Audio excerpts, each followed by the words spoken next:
जंगल के राजा शेर को अपनी शक्ति पर बड़ा घमंड था। वह स्वयं को सबसे शक्तिमान समझता था, इसलिए जंगल के हर जानवरों पर अपनी धौंस जमाता रहता था।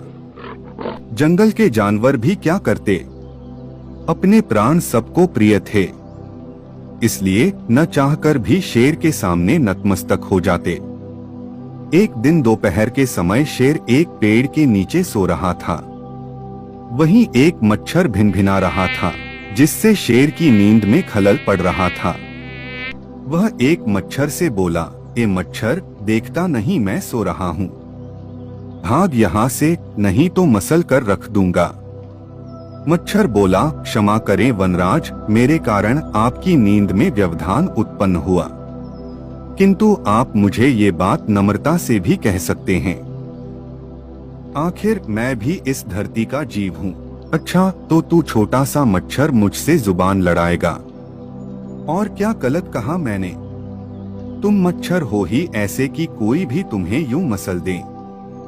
मैं तो ये बार बार कहूंगा, क्या बिगाड़ लोगे तुम मेरा? मच्छर को शेर की बात और व्यवहार बहुत बुरा लगा। वह अपने साथी मच्छरों के पास गया और उन्हें सारी बताई। सभी मच्छरों को शेर की बात चुभ गई।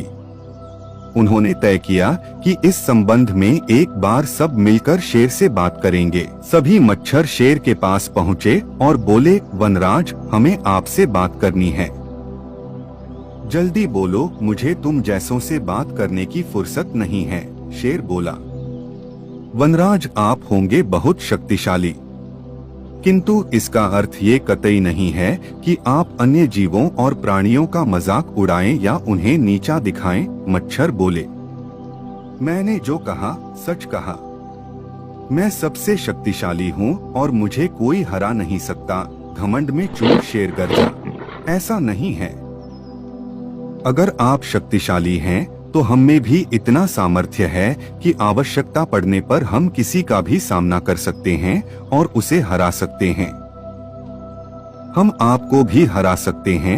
मच्छर भी चुप न रहे। यह सुनकर शेर हंसते हुए बोला, तुम लोग मुझे हराओगे?